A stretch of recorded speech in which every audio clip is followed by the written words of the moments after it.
Hi, this is CJ Darlington from Mountain View Books, and I'm here today to walk you through the process of uploading your book to Amazon's Kindle Direct Publishing, or KDP. And so I'm going to assume that you already have an account with them, and it's a pretty easy process to sign up for that. You just give them your name, your address, and they'll probably ask you for banking information and probably some stuff for tax purposes. And at that point you decide whether or not you want to sell your ebook as an individual author, or if maybe you have an LLC or something like that that you'd like to use.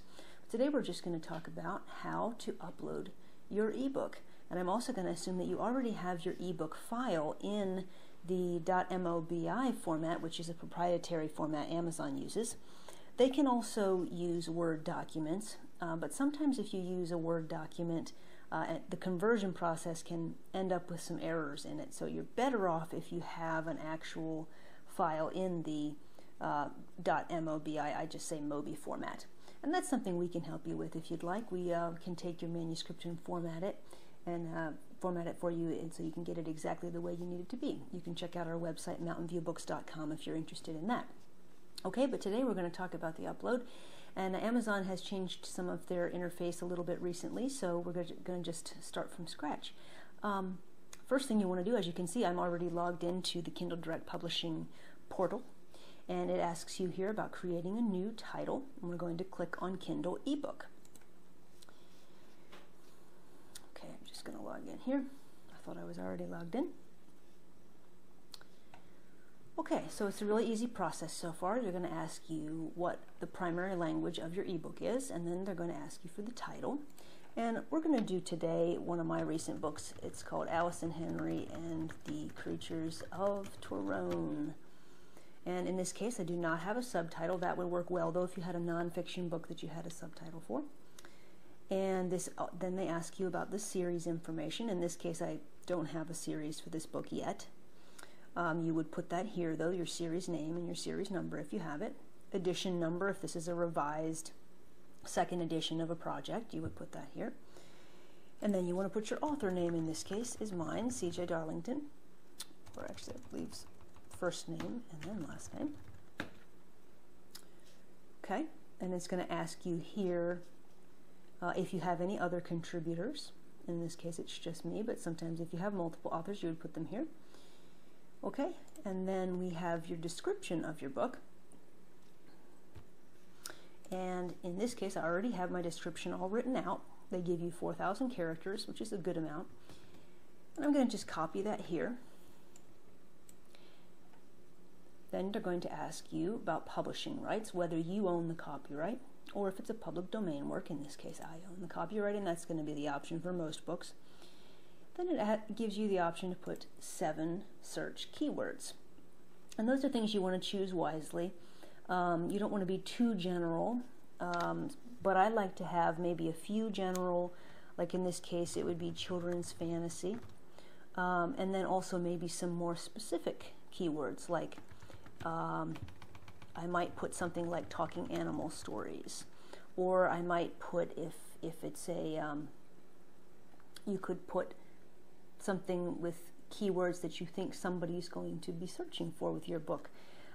If it was a horse story, you would put horse stories, or if it was a novel that was an urban fantasy novel, you could put that. So you would put 7 different keywords here. I'm not going to fill them all out today, but you can pick those, and there are places you can go online, just do a search on Google or something for how to select keywords. Then it's going to ask you for your categories that you would like. You get 2 categories, and usually what I recommend is that you pick a somewhat general category, and then you also pick a more specific category if there's one available. In this case, this novel is a juvenile fiction story, so you just go through and find what is best for your story. My story is fantasy, so I'm going to pick fantasy and magic. And then I just go through and look and see what fits best. It depends on the book, of course. This is a children's fantasy, so it sometimes takes me a little while to actually pick a subject, because then I also have to go and look at the sub categories And that's something that you want to pick, and it's also something, though, that you can change later, so it's not like you have to get it exactly right the first time. I'm just going to pick fairy tales and folklore in this case to show you the way I generally do things. And then since this happens to be a children's book, you can select the age range if you would like, but that's an optional thing. This then asks you whether or not you would like to make it a pre-order or if you're ready to release your book now. Since I've already released this book, I'm just going to switch over now to the page that already has this information filled out. So I'm just going to go to the next category, Save and Continue. You would still have selected whether you wanted to have a pre-order or not. And the next section talks about the Kindle ebook content. So this is where you decide whether you want to have digital rights management. And I recommend that you do not have digital rights management, and that's the way a lot of people in indie publishing recommend these days. Then you would upload your ebook manuscript. Very easy. You click on Upload ebook manuscript, and then you go onto your computer and you find the file and you upload it, and it will let you know if there are any spelling errors, or if it'll also give you the chance to preview it on your computer screen. And then you will go to the Kindle ebook cover. They will allow you to create a cover through Amazon, but it's usually best if you can get someone to create the cover for you that has some professional experience. We can do that if you have any need for that as well at Mountain View Books. I already have my file already uploaded, but you would click on Upload your cover file, and sometimes that can take a little while depending on the size of your file. And then below that, it will let you launch a previewer so you can check and see how it would look on most Kindle e-readers, which is handy because occasionally sometimes images can be a little funky and you can just see exactly how it's going to look. Then you get to select whether you have an ISBN number. You're not required to have an ISBN number with Amazon, but I always do have them myself. You can get them from Bowker. It usually costs something to get a bundle of those, but it's worth it in the long run because then you have an ISBN number that's directly assigned to your name and is not associated with Amazon.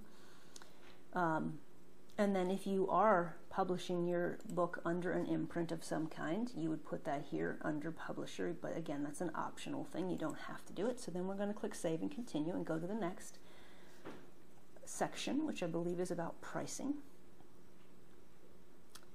And this is where you select a couple different things. You select whether or not you would like to enroll in Amazon's KDP Select program, which is something that some authors do consider. You're promising Amazon that you're going to give them exclusive, give them your ebook exclusively for 90 days, and there are a couple different things that are beneficial about that.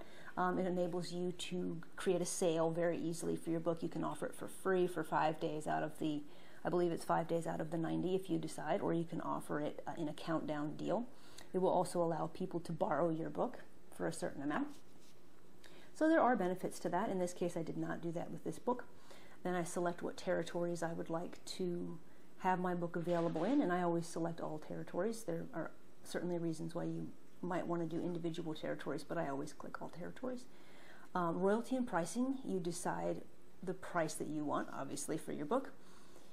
In order to get the 70% royalty rate, your book must be between $2.99 and $9.99. If you put your book at, say, 99 cents for sale, you would have to select the 35% royalty rate, which people do.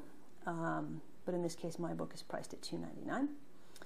And this here below that shows you the different marketplaces that your book would be available in, the other Amazon international stores, and you can tweak those prices to be more even amounts if you want, or you can just let Amazon do that for you. You also decide whether you want to enroll in Kindle Matchbook. If you have a paperback copy of your book available, it will enable anyone who's bought the paperback to also buy the ebook for a discount. In this case, I do have a paperback copy available, so I let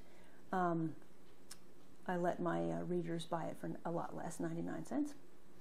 And then also, you can select whether you want to allow Kindle book lending. And it looks as if that is a required thing if you are in the 70% royalty block. And then you have to select whether or not there's a checkbox normally that you say that you agree to their terms and conditions. And then you just click Publish your Kindle ebook, and it can take up to 72 hours for your book to be available on Amazon. But it's actually, they make it very easy. Everything is very straightforward, which is really great. And then you just sit and you wait and you check Amazon every 30 minutes to see whether or not your book is up. So this has been CJ Darlington with Mountain View Books. Again, if you need any help formatting your manuscripts for the Kindle Direct Publishing program, you can contact us at mountainviewbooks.com, and we'd be more than happy to help you with that. We have some very reasonable rates there. Thank you very much.